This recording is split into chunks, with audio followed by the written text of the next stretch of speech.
Hello, my name is Squidward, and today I'm going to be teaching you how to deal with loneliness. At one point or another in our lives, there will be moments where we are lonely, and based on my own knowledge and insight as an octopus, I've broken down loneliness into three categories. Trust me, I'm a professional. We've got existential loneliness, we've got loneliness associated with friends and family, and then we've got loneliness in regards to romantic interests.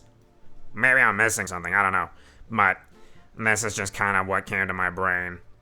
So to go over existential loneliness, this is the hardest type of loneliness. Untreated, it can make people go mad and make people do things that they wouldn't normally do. So let's tackle this sucker together. Firstly, you can feel loneliness by yourself, but also feel it while still being surrounded by many people. Loneliness can also stem from past relationships, experiences, trauma. You could also be doing everything supposedly, quote unquote, right. Meaning, you could be making a lot of money, you can be exercising regularly, you can have a loving family with kids, friends, and anything else that comes with success, and still feel that kernel of loneliness if it's something you've been dealing with for either portions of your life or most of your life. You may be extra considerate to your family members, your pet, your friends and acquaintances, your own boyfriend or girlfriend, to strangers, or even animals. That's all well and good, of course. But there's one person that you have not been considerate to. That's right. You being alive is enough. You being born, growing up, living your life, going through ups and downs, going to school, going to work, waking up in the morning, and going to sleep at night. I don't know how to finish this sentence, but my point is, you have been enough as you are. Not needing to impress anyone, not needing to fulfill the expectations of other people. You not needing to have permission to feel certain emotions. You, regardless of your living situation.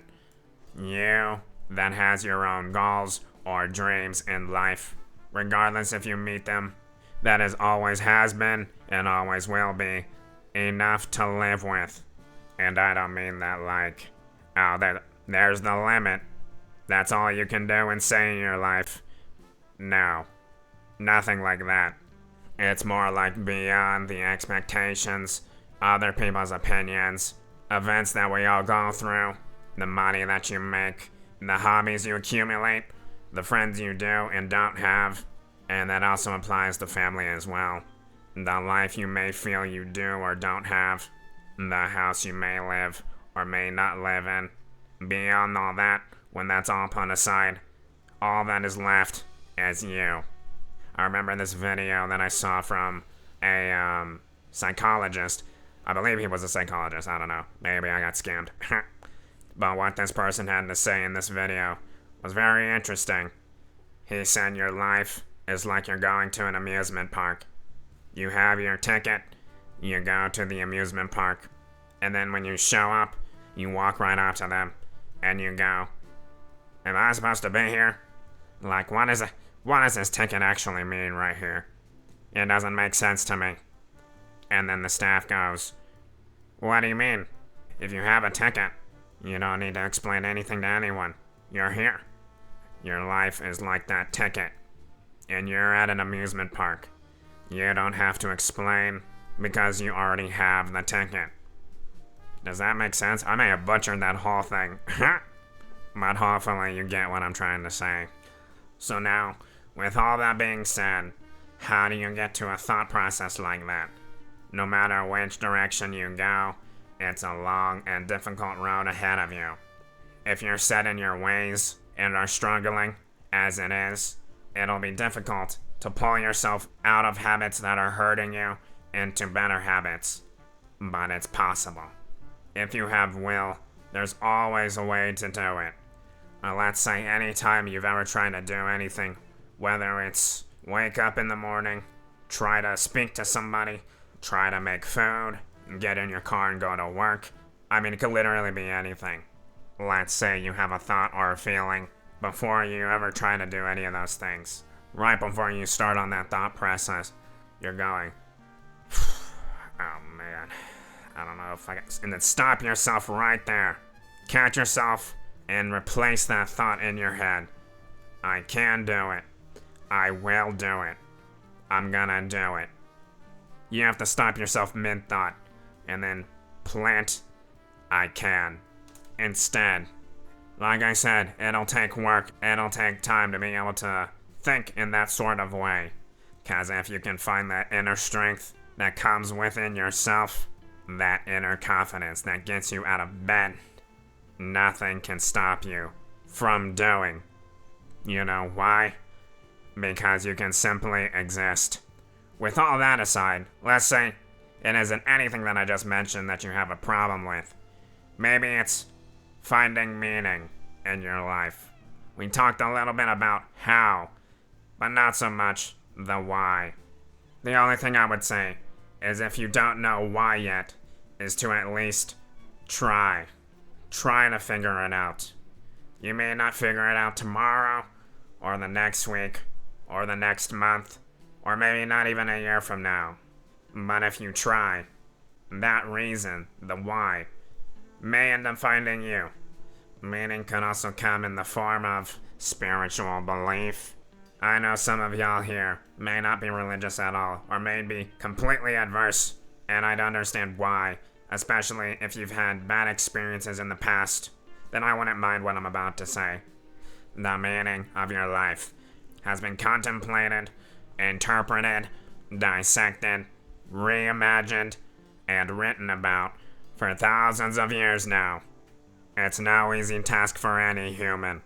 Spiritual enlightenment has guided the lives of men and women for much longer than any of us have been alive. I would not judge nor look down on people who look towards holy scriptures to help find the meaning in their own lives, especially if they're having a really hard time at it wherever they live. It's certainly not something to take lightly, and it's something that only each individual can decide for themselves. Regardless of whatever ways you decide on how you want to live your life, if you tried and tried and tried over again, and let's say you failed every single time, let's even go farther than that. Let's say you tried over 1,000,000 different times to find meaning in your life and to address the loneliness that you may feel.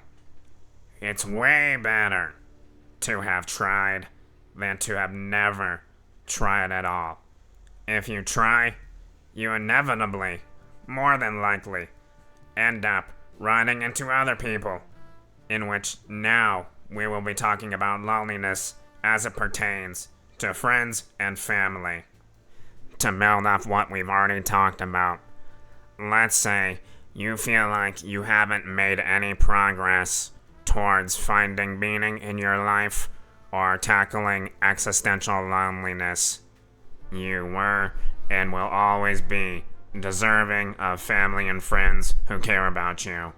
Having other people around in your life makes life more enjoyable, can actually help you figure out who you are through your relationships, and that's why it's so important to pick out who you spend your time with. Just because you have a history between you and another person does not mean you're obligated to be friends with this person, especially if there's somebody you can't fully be yourself with. When we go through tough times in life, and believe me, there will be plenty of those times, it's our friends and family who end up being our support system to prevent us from falling right into the void. No, not like that. Well, kinda, actually. Family is something that you're born with. We don't get to pick our family exactly. And so this is how we usually end up learning about how to function in the world. Some will fortunately feel as if they can walk a straight line because of the support system they had growing up, and unfortunately, there are some who grow up feeling like they're having to walk uphill while pushing a boulder 10 times the size of them because of the lack of support system. Both of these people are human beings, and both deserve family and friends that will care about them in a way that will make life much more enjoyable. That's why sometimes people have to make decisions to cut off family when it feels like they're hindering them. Those decisions are extremely difficult. This is another type of loneliness that I'm talking about. You're surrounded by people, but nobody that actually cares about you. It's a gut-wrenching feeling, and it's a hard pill to swallow. At the same time, it's a path that you must walk if your mental well-being as well as physical well-being are at stake. Those are decisions nobody can make for you, only you can make for yourself. Now, everything we've talked about as far as family goes, I'd say should be applied to the friends that you make, to being surrounded by tons of friends you may have made over the years growing up, but there's none that you can actually call a true friend. People that you can speak to about anything and would be willing to reciprocate if they were in trouble as well. These are the type of friends that are invaluable, and sometimes you don't know who they are until a crisis hits, but that's a different lesson for another day. Having connections with people that are not directly your family and that are constantly putting you down, not caring about what you say, that don't respect you, and may try to sabotage you behind your back, are not true friends of yours at all. That is an exceptionally lonely feeling, and so the path of being friendless in a situation like this is the greater path to follow. It will feel lonely, and it will be difficult. It's better than being around those who feel like they're constantly sucking your energy out. You may just have a lot of friends, but none that are really close to you whatsoever. None that you can actually have real conversations or conversations about anything. Just very shallow friendships.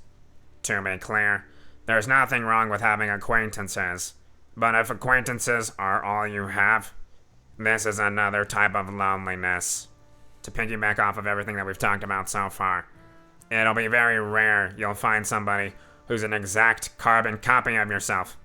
You really don't need to have your quote-unquote eggs in a row to go out and meet friends and have a good time. Let's say you end up going to a gardening event because you like to garden, and you go, and let's say you don't really end up talking to anybody, and you don't end up meeting anyone. But you tried. There was just something in you that stopped you. That was a success, because you at least attempted to be around others, even if something prevented you from actually reaching out or talking to anyone, so that maybe the next time you go out and talk to somebody. As it is with existential loneliness, as well as the loneliness we're talking about right now. Baby steps. Always baby steps. I mean, unless you're comfortable, it's always best to take one step at a time. That all being said, I don't know if I would ever expect anybody that I was friends with or family members to be 100% perfect all the time. It's just not realistic. There will be times where you end up coming in conflict with friends or family. It's just how you deal with that conflict in order to maintain those relationships. They could be flashpoints of realizing, I don't want this person in my life. Or reconciliation. Realizing your mistakes, and maybe they feel the same way, or maybe they don't. This is the type of thing that you risk when having friends and family members. Something that's unavoidable. To some, it may not feel like it's worth it, but believe me, when you end up surrounding yourself with people that actually care about you, it's always going to be worth it. Which then brings me into the next type of loneliness, romantic loneliness. Just as the other types of loneliness are important, so is romantic interest. We've been talking about this stuff for thousands of years. You don't believe me? Take a look. Bro wrote a love poem on an ancient Pop-Tart, and then took a bite of it. Huh? Anyways, I digress. When you don't have a love like that, the loneliness emitting from that void is enormous. In some ways, our expectations and thoughts have been warped by what we think it should be like to having a relationship. But not just any relationship, a healthy one. One that nurtures and allows both people to build a life with each other. There is a lot of people, men and women, who wish they would find a love like that. I don't blame them. But what I would say to the people that really want a relationship, regardless of the conditions or what the other person is like, I would say that it would be better off to be single than have to deal with somebody who puts you down, who doesn't listen to you, who doesn't want to listen to you, who doesn't respect your boundaries, who's not thinking about you and your needs. It sounds heavy, and it's because it is. So I don't blame people for taking this stuff extra seriously or finding a cheap substitute in place of a relationship. It may be best to figure out what you're about, especially if you're struggling and you want a relationship as well. And to add, even if you're struggling, that doesn't disqualify you from a relationship. And even more so, realizing you can respect yourself, then you're that much closer to being able to respect the person that you love. Because if you're inflicting pain upon yourself, or if you've had pain inflicted upon you by others, you don't want to accidentally inflict that pain on the person that you love. In other ways, life just happens, and sometimes we can end up in situations where we were together with someone, and then all of a sudden, we're alone. Whether that's by choice or not. I feel for all the relationships that have gone through hardship, and believe me, there's plenty out there that are still going through hardship. You don't have to be in a relationship. You can enjoy your life as it is. It's one thing to see it in a movie, TV show, or book, whatever you're like looking at or reading, and enjoy it like that. And it's another to constantly be thinking, oh my goodness, I want someone. To kind of bring stuff back from the first two types of loneliness that we already talked about. If you're living your life fulfilling the expectations of other people, or worrying about what other people's opinions of you are based on the decisions or thoughts or actions you want to take in your life, you may never get a chance to find that person. When you're focused on your purpose, or focused on the meaning of your life, the chances of you finding someone that you get along with very well is much higher. And you'll be put in a position where you can have a healthy relationship. That's what I would want for anyone. The loneliness that comes from love is dangerous in this sense that it can drive a person mad when the person they love either rejects them or doesn't acknowledge that they even exist or even respect them. The other half of that loneliness is just the loneliness of being single. I mean, no one answer fits every problem in every person's situation. But when you're on the path to find your own purpose on this planet, you may attract someone that sees you for you and that cares for you. At the end of the day, that should be your standard. Do they care for me? Do they see me? If the answer is yes, you might be picking someone you get along with. Before any of that though, I would tell anyone that's single, struggling from the loneliness that comes from love, to not ignore it, to not put any quick fixes on it, to not make rash decisions because of it, to not be impatient about it, to not dwell on the negative thoughts that come along with it, to not let it consume your life, to learn more about your own needs and wants, and in return, learning more about yourself. And I'd also say, look at it with a perspective of respect for yourself. Do not ignore your emotions. They're good indicators about what's important to you in your life, and they allow you to know, I need to take action now. This is me saying that the loneliness that comes from love is something that should be delicately handled, because when it is, it's something that can foster goodwill between two people that love each other.